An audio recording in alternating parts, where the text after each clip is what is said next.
What is going on, ladies and gentlemen? Knights here, and welcome back to another top tier Mordhau builds video. This week we're going to be taking a look into some of the best builds for the Ranked Duel playlist, which has just dropped with the patch number 9. And I've been really enjoying this playlist myself. I've made a lot of improvements in my own playstyle, and after the meta changes, I think everyone's been kind of forced to adapt and work on getting better. So let's go ahead and take a look at some of these strong builds. The first one is an Evening Star 332, just a classic heavy armor build with the Evening Star. Now, something worth being mentioned is that the Evening Star has insane stamina drain at 21 and the parry negations at 13, meaning it reduces that amount from the other weapon by 13. So if you were to compare that to another really good weapon like Longsword, granted Longsword has its own strong suits, the stamina drain is 18 and the parry negation's 12, so that's a 4-point cost differential between every single exchange of parry and riposte, meaning you're going to lose the duel on stamina unless you land some hits. That's what makes Evening Star really strong, is its ability to outstam people, and it also has really good drags and excels, really good swing manipulation. And I will be doing a video in the next few days kind of breaking down specific mechanics and other suggestions. Also, we'll be including a lot of offense and defense tips and strategies, so yeah, look out for that, guys. I also have a longsword build with second wind and max armor as well, just kind of a different variation.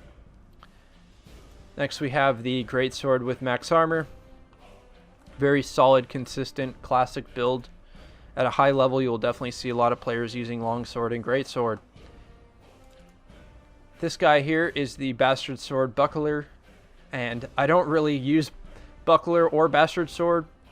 Now you may be wondering why I have the gothic buckler, and I think I got it when the game was very new, when the skin just came out, and I was using like Messer and buckler for frontline, just having fun with that. I just made it so you guys have an idea of what a strong bastard sword build could look like, and maybe it'll inspire you. Next one is the Messer. Now, Messer is very hard to read in the one-handed mode, and it's very consistent in the two-handed mode, so it's really personal preference. The feints are very nasty, and the stabs are very fast, so you can kind of stab gamble people. Even though the stabs don't do a lot of damage, they're very, very good at kind of winning back a tempo. The next one is War Axe with Flesh Wound with 332. Now, something I don't like about War Axe is its short range. Its combo got a nerf, so now people using longsword and Messer and a few other fast weapons can actually stab gamble you in between your missed combo swing, and it'll actually register significantly faster, so it's actually not even really a gamble. But when you're comboing with the War Axe, you kind of feel like they just gamble you, and as I kind of played more with it, I realized that the War Axe is just less reliable at comboing now. And not to mention the difference between the fastest excel possible and the slowest drag possible can't be manipulated that much. Now, it does have some good drags and excels. It's very fast, and it does 2-shot, so it's still a very good weapon. But that is one problem with it that I have, that at a high level I haven't really found a clear-cut solution to kind of mixing up the drags and excels when playing good players. Now we have the Grand Mace Chad. It's a Evening Star 131 with Flesh Wound. Light armor is also pretty strong at the moment in the 1v1 duels category, so don't be afraid to run light armor. Executioner's Sword is also very meta at the moment. Just got leg damage buff against heavier targets, so now a chest hit and a leg hit 2-shot. So the only way it won't 2-shot is against level 2 and level 3 legs if you hit them twice in a row. So that's pretty nuts. It 2-shots basically virtually every time, unless you get really unlucky. The Mace is an OP cheese weapon that I don't use, but I put together a build for you guys to check it out. Second wind 332, Mace, Cleaver, Bandage. Now the Mace, you can pretty much just stab spam and stab gamble as much as you want, and it's really hard for people to even sometimes parry in between your stabs. It's really frustrating weapon to go up against, and it's very strong. Now we have this Y, which is a 2-3-1 build, no perks, and this is a 2-2-2 build. It's a little bit more mobility given the lighter chest and the heavier legs.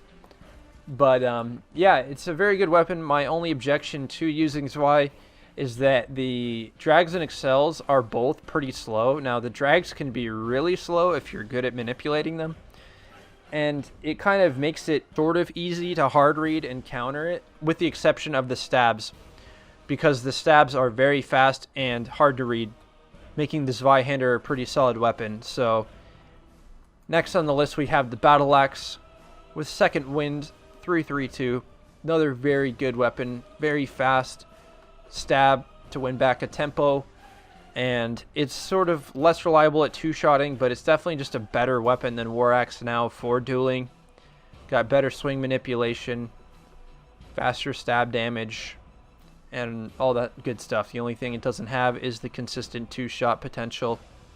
And the combo's a little slower, but since they nerf War Axe combo, it's a little less front and center. Speaking of War Axe, we have one more War Axe build. It's Acrobat 3-3-3 Cleaver. Now this used to be like complete meta, but since the meta's changed, I wouldn't put this as like a #1 pick by any means. Finally, we have the Poleaxe. Now the Poleaxe just got buffed. The alt mode range just got increased to the normal standard side, so they're the same length now.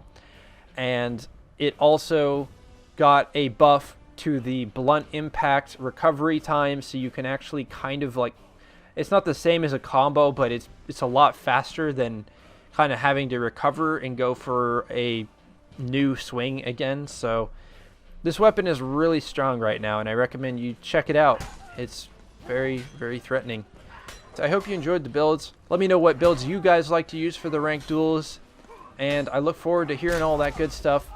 Don't forget to drop a like and sub to the channel if you're enjoying the content, and keep your eyes out for the video with gameplay coming out. So thank you guys for watching, and I will catch you soon. Peace.